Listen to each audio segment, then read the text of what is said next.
Hey you guys, welcome back. Hopefully you guys can hear me. I was asked a question, so I want to do a video on that question. So I'm in the back. It's hot out front, which is why you see me in the back. Normally I would be in the front, you're right, but it's hot. So what do? It's a little loud maybe.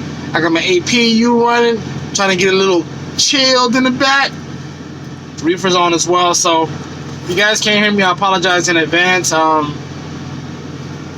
Again, it's hot, so let's get into this video. As always, if you want to know more about the question, my thoughts on it, penny for my thoughts, stay tuned.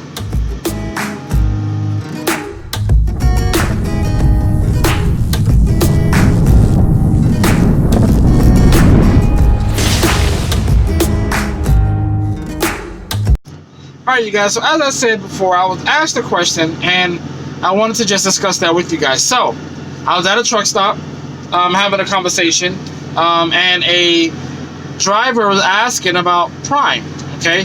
The different things that come with Prime, how does Prime work, basically the in and outs of Prime. So, I did the best that I could to answer the question the best way I know how, and then I was asked, are you a trainer? I said, yes, I train for Prime, and then the gentleman says, well, how can you train at Prime during a time like this, during the pandemic when everything else is going on? So, my response to him was very simple. And at the end of our conversation, he kind of looked at me as if I, how can I say, made a point, but then had a look at the same time like, yeah, I hear you, but I don't want to hear you kind of thing. Like, he just wanted his thought process on that. No trainer should be training now not knowing who you will be picking up on your truck, who may be infected, who's not, and why would you want to put yourself at risk? Why would you want to put your family at risk just for a couple of dollars? And that's his mindset, and that's how he literally looked at training right now during this time, okay?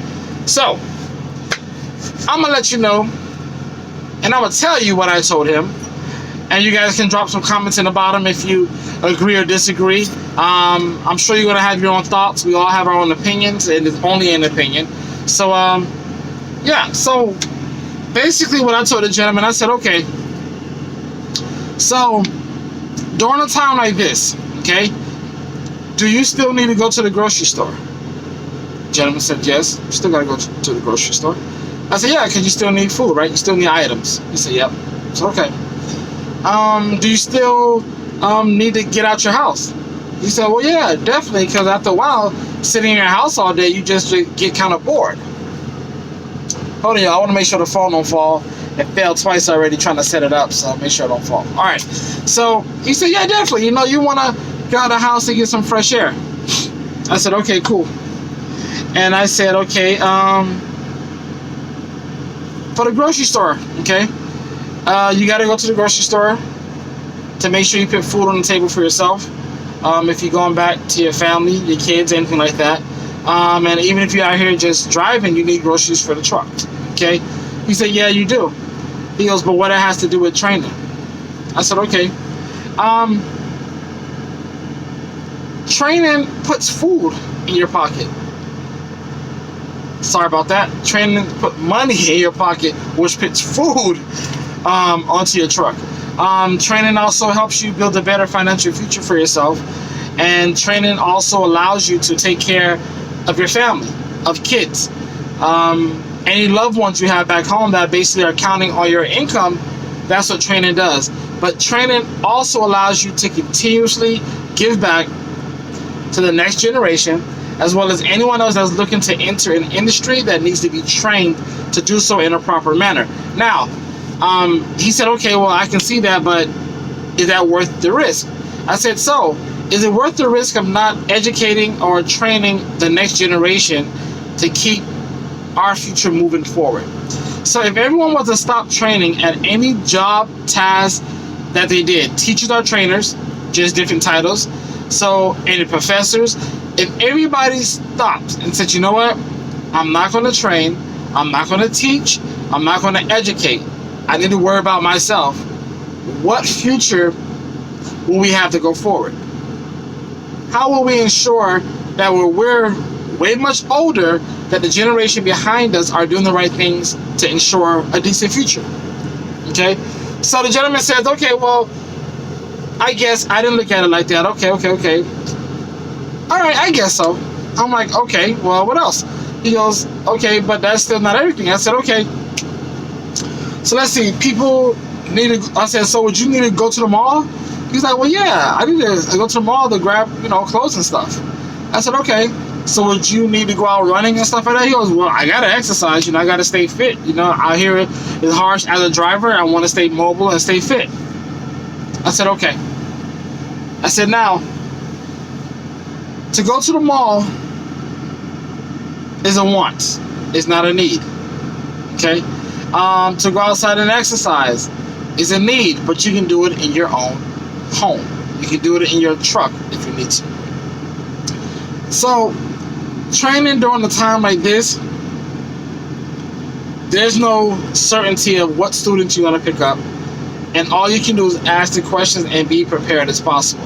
So when you go into the mall, that is a want, and you happen to, let's say, walk into a store or something and touch something or use the restroom, or we all know how this virus can be transmitted in many different ways. So, you go into a location, you touch something, you take your mask off for a second, you breathe the air that somebody just maybe coughed into, and it's still in the air, you inhale it, now you catch it.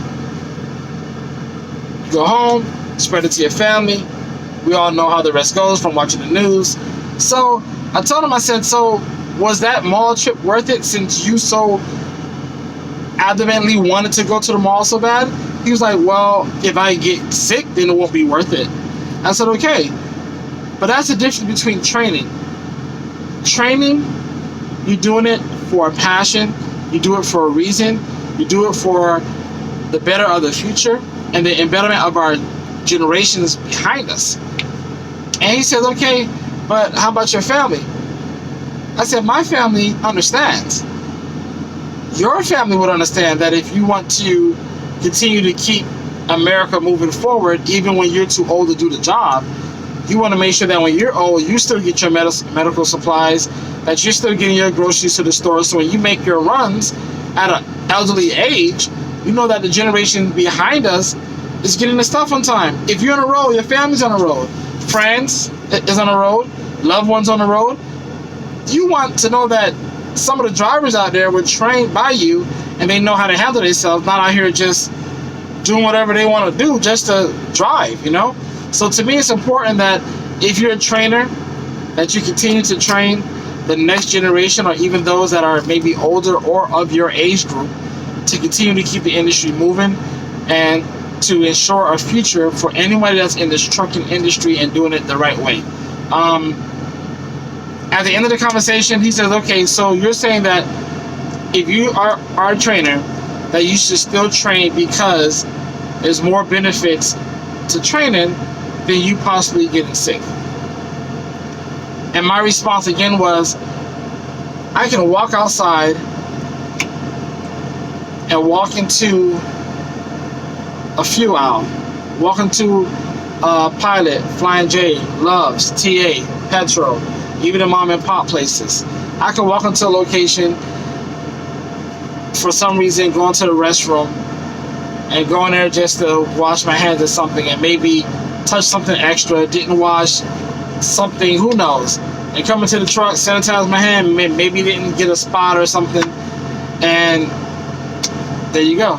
So I could be around a family member and not know that they had it because they had no symptoms, and then they give it to me. So anything is possible, and if you live life in that mindset, then you kind of stop living.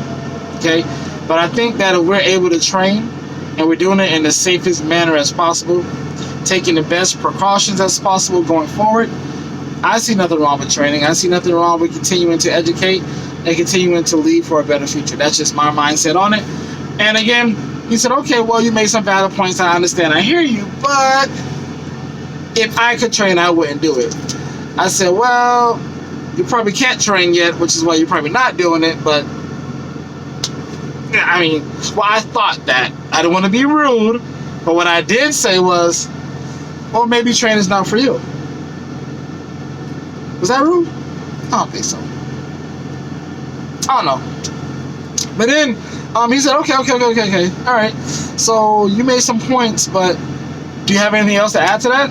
And then I felt like I was in an interview. I'm like, well, the only thing that I could say after that, because I realized it wasn't sinking in what I was saying to this gentleman, I said, okay, so there's people out there that still going to parties, and I figured that you can party in your own house. Like, is it really a necessity to go to a party? Is it necessary? No, you can stay in your house. You can stay secluded, party with your family, party with your friends. And he says, well, going to a party is your way of getting out. I said, no, going to a party is your way of spreading something that does not need to be spread. And going to a party is a way of being, of having, selfless acts and not thinking about, hey, could I be infecting this person or not? That's what a party is to me in a time like this in a group of people. So I said, just party at home. Party with your family. If you got kids, your kids will love the party. Kids always trying to get up on that TikTok stuff and all that, whatever stuff that they're doing on TikTok nowadays. It's a party with your family, And if you ain't got a family, meaning that if you're by yourself, okay, party in the mirror, two-step by yourself. Ain't nothing wrong with two-stepping by yourself. Get in the mirror, look in the mirror, be like, hey, I'm by myself. The pandemic, I'm by myself. And then if that's too slow, be like, two-step by myself, two-step by myself, two-step. You know what I'm saying? Like, party by yourself. Ain't nothing wrong with that. As long as nobody see you, because they gonna think you're a little crazy. But other than that, party by yourself, man. So he laughed a little bit. It was like, okay, I understand your point. I see what you mean. I get you, but I still wouldn't train. And I said, you know what? That's fine. You know what I'm saying? That's your opinion. And you have a right to do so. Oh, my bad. Let's go Heat. All day. Alright, but yeah, so I just figured that, let them know that training is still important during this time. Training helps put another driver on the road that's going to help continue to move product and get things from point A to point B, and those areas that are more affected, or those shipments that needed to be moved that much urgent, because you do have some high priority loads that needs to get to places with more drivers on the road, or being able to deliver stuff. I just think it's a good thing, and my mindset. So I let him know, and he kind of again said, okay, well, I see it, but kind of don't see it. And I said, you know what, that's fine. I gave you all the examples I got in my book. Ain't nothing else left. So again, in my mindset, you guys, training during a time like this, nothing's wrong with it. But if you think so, let me know. Post your stuff in the comments. Let me know what you guys think. I think it's fine to give back, and you're doing it for a good reason in my mindset. So again, let me know what you guys think about the conversation. Go ahead and drop a comment so we can go ahead and have a discussion about it. And yeah, keep training. Keep getting the future generations ready. And from a trainer to another, everybody that's trained out there, I appreciate you. And keep training the right way. So, into the next video, you guys be safe. Wear that mask. 6 feet apart. And some of y'all know, hold on, I just want to say, some of y'all know y'all not adhering to the 6 feet apart. I'm just saying, because I get in some situations and you standing next to me like we just showered together. I don't even know you. Back up something, like, move. Like, I mean, for real, but you guys, like, really, adhere to the 6 feet apart, man. Wear your mask. Be safe out there. And, I can't say stop sleeping because I haven't seen much of you out here sleeping. But anyway, until next time, you guys be safe, and I catch you the next one.